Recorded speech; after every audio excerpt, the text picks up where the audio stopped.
What becomes insane if you think about it for too long?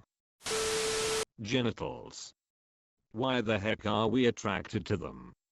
Why am I drawn to some woman's slit between her legs and some milk dispensers in her chest? Am I insane? Also, genitals are in the exact middle of your height. There's this immensely huge universe, yet something has to be beyond right. The universe contains everything that exists, but everything can't be everywhere, right?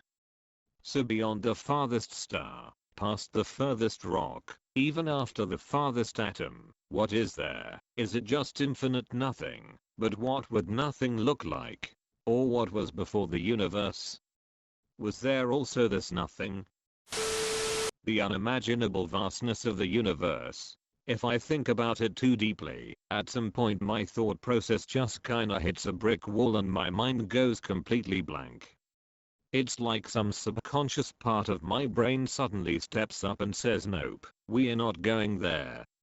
No existential crisis today, thanks. Our world is too small to imagine it. Our brains can't fathom that.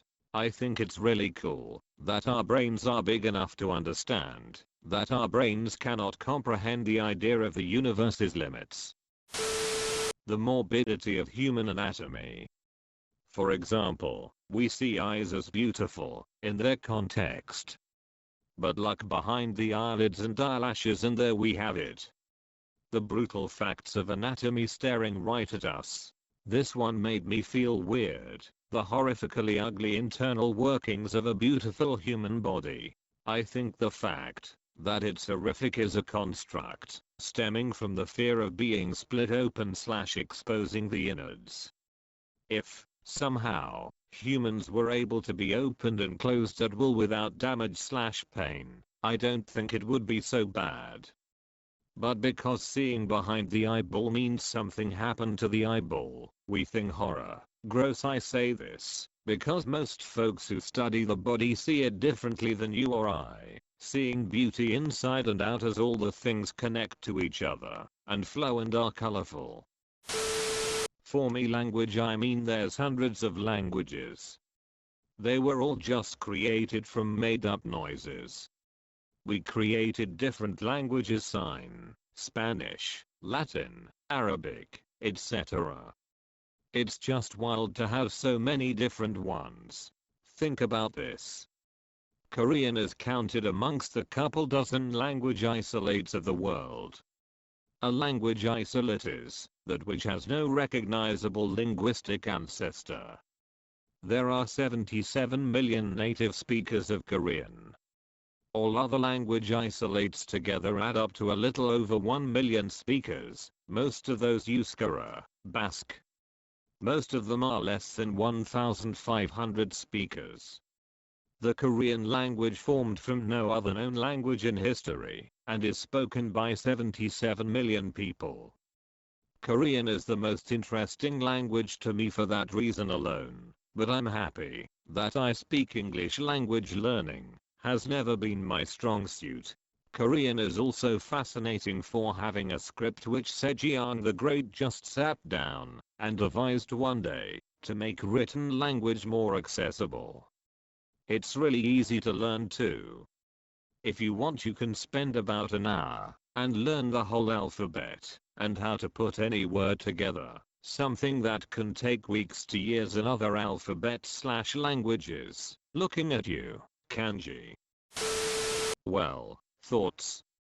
The fact that my brain is wired in a way that makes it produce inner images, brand new ideas, sadness, joy, and excitement, and that I can sit at my desk and wonder why I'm thinking what I'm without automatically having the answer from the thing that's producing the thoughts is pretty insane. Edit. On top of that, we have extremely different ways of thinking. If I'm imagining a situation, it plays out as a sort of movie in my head. Yet if I'm thinking about an idea, I'm basically having a one-way conversation with an imaginary counterpart. I know some people who think in letters being written on a paper and some for whom thoughts are abstract concepts that doesn't materialize in any way. Do yourself a favor and ask your friends how they think. It's really eye-opening. Bro, I thought about this before, and I just realized I'm just a bunch of self-aware atoms. My favorite one is the brain named itself.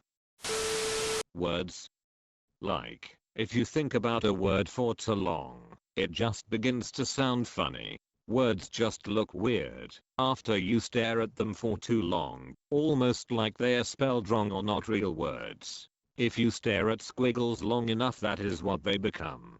This if you have ever had to copy and paste a word over and over, or cycle through 100 different fonts with the same word, you'll be convinced after a while that it is spelled incorrectly. It is the weirdest phenomenon. For me, everything. Think about something for too long and existential crisis thoughts be heading in. Am I really just some dude who lives in a house? OMG. We spend most of our lives getting up to go do something we do not enjoy, school/work/chores/etc. I think there's something psychological where we need to experience discomfort and stress to appreciate and enjoy relaxation and pleasure. I definitely feel that, at least. The stories before recorded history. Isn't that the vast majority of human existence? Completely unknown. Absolutely mind-boggling that the society we have built is essentially a drop in the ocean that is humans on Earth. A fun way I learned to think about human history is to imagine yourself standing up with both your arms extended outward. From the tip of your left hand's middle finger all the way to the tip of your right hand's middle finger is the Earth's timeline. Your left finger is the beginning of Earth and your right finger is present day. The length of your fingernail on your right finger is all of human history, the rest is pre-human history.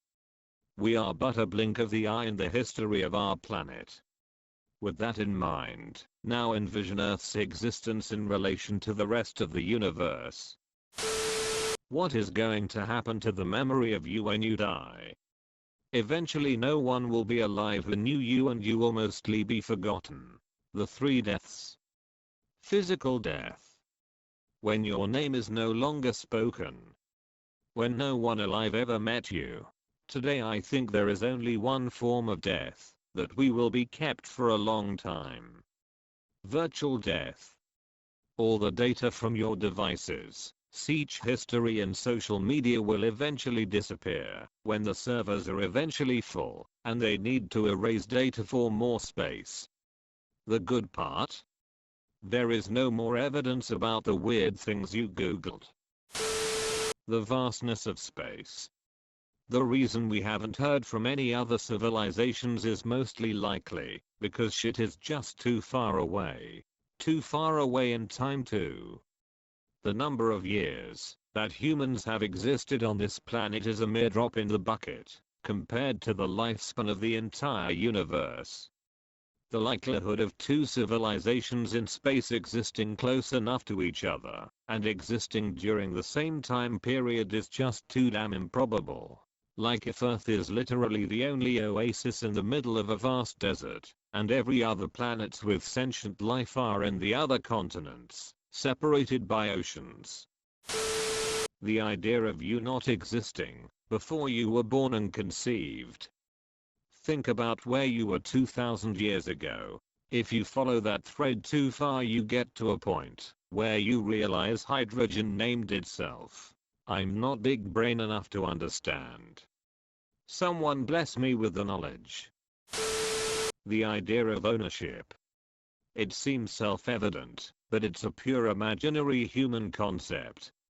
The idea that you can just look at a piece of land and say mine, and it will be true for all your children and your children's children until the end of time. But then anyone with a sword can challenge this, right? So you have to be able to defend it, so that it's truly yours. In a sense it comes back to the same might makes right you find in nature. Nothing is truly yours, unless you are ready to work to protect it. But then civilization moves on and the legal system, and now, when you own something, you have the firepower of an entire country to back your claim. So in effect, arbitrary things belong to you and all your lineage for the end of time without you having to do anything to protect it. And that's kind of crazy when you compare it to the animal kingdom. But then people start saying that they not only own stuff, but they also own ideas. You know that song? It's just some vibration you do with your voice. Well, you can't do that anymore. You can splash painting on a canvas randomly, but God forbids it starts looking too much like another thing I own, and I didn't even create, but my great-grandfather. And if that splash of painting looks like 3 dots, 2 small and 1 big, that looks like maybe a mouse, then may God have mercy on your soul. And that's crazy to me. Ketchup is technically a smoothie, since tomatoes are a fruit. It's technically a sports drink, because it's made out of fruit and contains 20% sugar. No added sugar ketchup from Heinz. Check that shit out. Thinking about consciousness really can keep me occupied for a long time. Soon you gonna end up finding the secrets of universe and spirituality.